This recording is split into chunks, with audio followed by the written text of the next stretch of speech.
I'm going to break down kind of how I think about using AI specifically for marketplaces. This is not going to be an exhaustive list. I know I don't even have to say that. But before I get started, quick show of hands. How many founders here would consider themselves technical? Okay, awesome. Yeah, that's actually a bit bigger percentage than I would have thought. I know most marketplace founders are non-technical. I think it's a strength and a weakness. The strength is that you can really focus on the business side, which as a technical, so I'm an engineer first, entrepreneur second. And as an engineer, I get really obsessed with the details of product, but even before product, the engineering. And you get really zoomed in and you miss the big picture a lot of the times.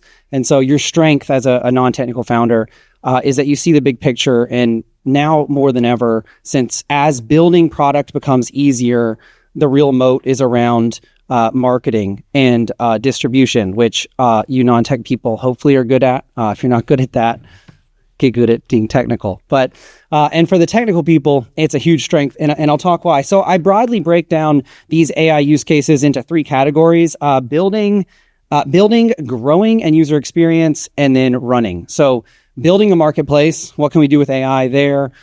Growing a marketplace, and the user experience, I'm looping that in there, and then running it. And I put it in those orders because that's loosely how I organize them in my own mind. And I think obviously if you don't have a marketplace, you got to build one.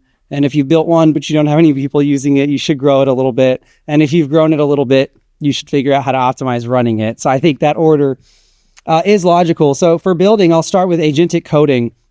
Agentic coding, since November 2022, the ChatGPT moment has just gone so far. And if you're a technical person and you've not rejected it completely like some have, you've seen how fast and how rapid the progress has been there. And in fact, I mean, coding is the thing that even the AI labs would claim that they have won. This is the thing that they've done better at than anything else. And so as a technical person, you've actually seen AI develop more rapidly than mostly anybody else has, that you've seen it literally do your job within just a couple years. To this day, I write about 90% of code that I ship.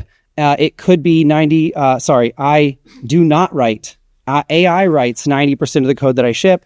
It could be more than that. The stuff that I do write is mainly because I'm wrestling with it and I'm very frustrated with it. And I just decide I want to do it myself, and I'm not yet trusted it to make decisions. I was going to jump in here and say, it sounds like you're just now accepting that, right? Yeah. So the argument here would be you should let AI do it its way, actually. And not be so opinionated, but I'm not there yet. So agentic coding, and this is tools like Cursor, Claude Code.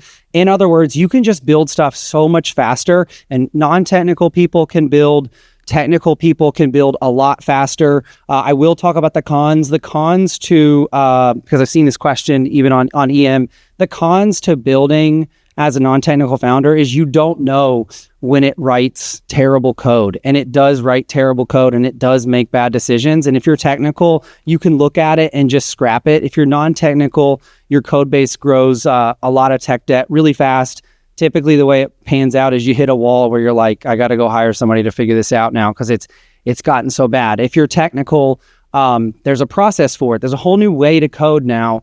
And I'll just wrap that up there because I want to move on and be quicker with this. The second one I would say is marketplace database building. Product marketplace, for service marketplaces, it's different, but every market, mostly every marketplace needs a proprietary database. And if you don't have an API, you're usually, and I've talked to so many founders doing this, you're scraping data off the web, you're relying on UGC, which is how we started with PangoBooks. We have over 2 million titles in the database, thousands of authors. We have a huge database of books, all built most recently with AI, but originally it was UGC and it was really messy. So a great use case for AI is to build a database.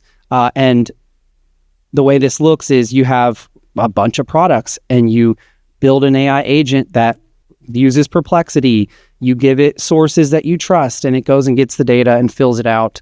It's way better than web scraping. There's ways to do this, and I'll pause briefly and just say the way that most of these things work is you have an LLM that we're calling the AI agent. It has tools that it can use that you give it access to, whether through a platform or you doing the coding yourself, where it can search the web, use Perplexity, do some internal operation with your own API.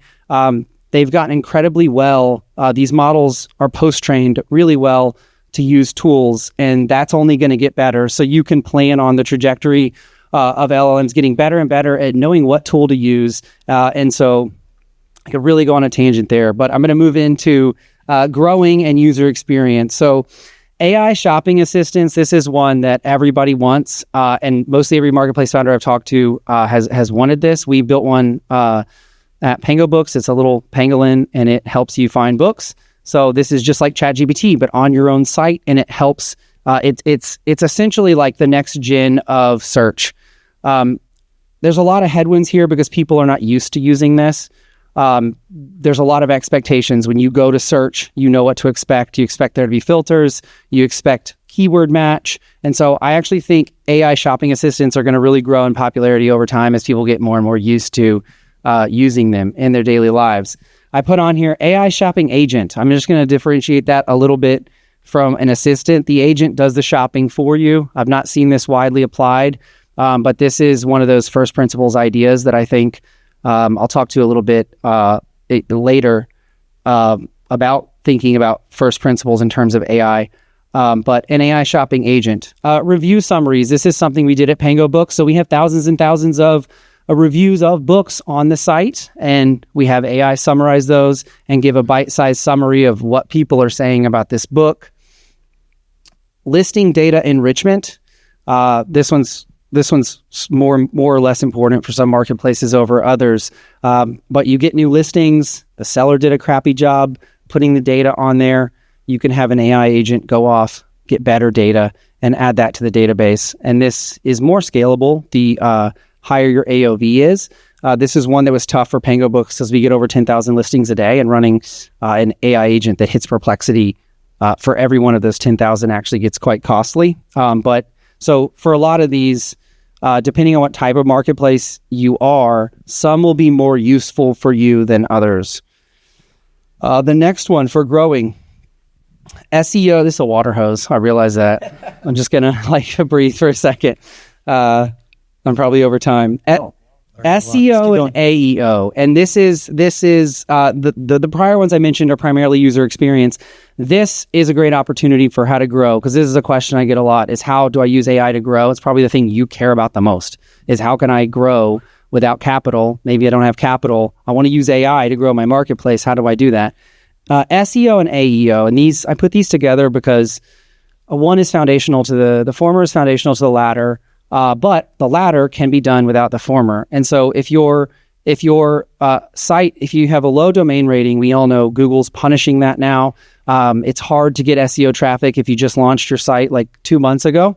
But there's opportunities for AEO, ChatGPT, all the AI engines primarily, a lot of them are using Reddit as like their primary source. So there's things you can do. Some people call it piggyback or parasite SEO, but you can drop comments on Reddit threads and have immediate impact on showing up for AI search. So AEO is a huge opportunity if you don't have a great domain rating.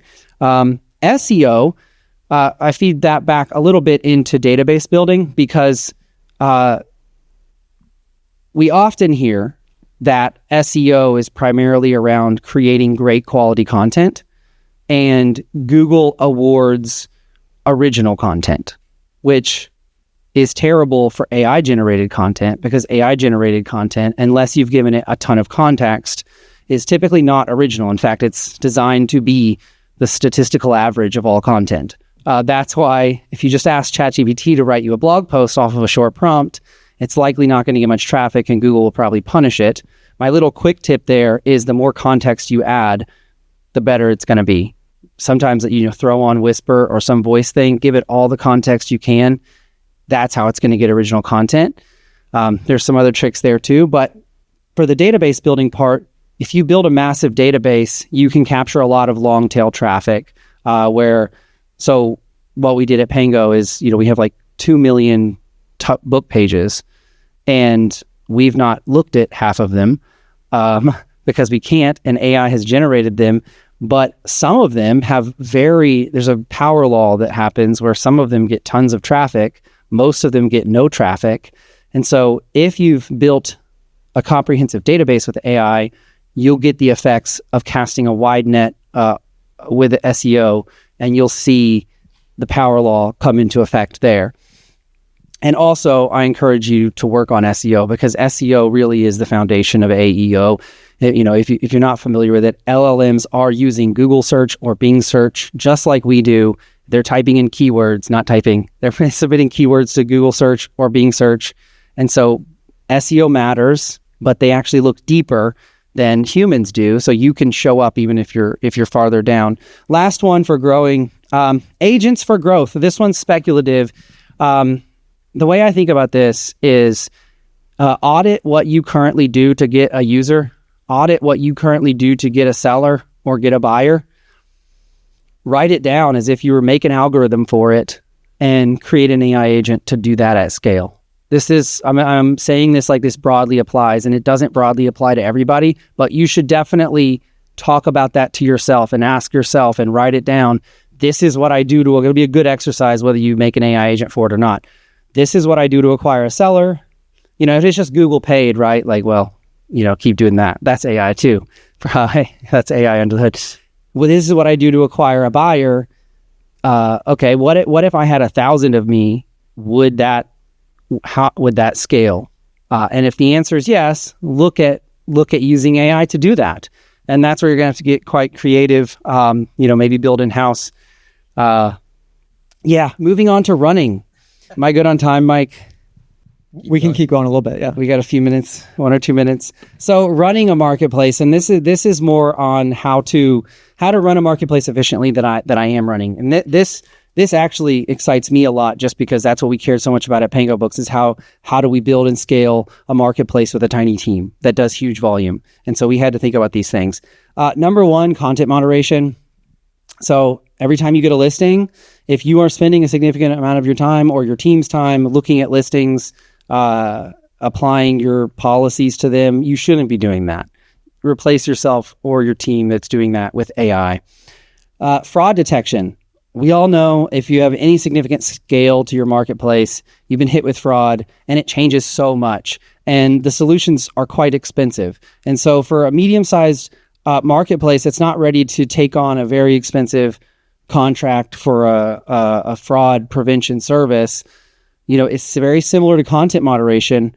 Run every order through an LLM with the way that you would look at it. So a lot of the marketplaces I've talked to, they have a person dedicated to reviewing orders for fraud, and just embed that into an AI and have the AI do that.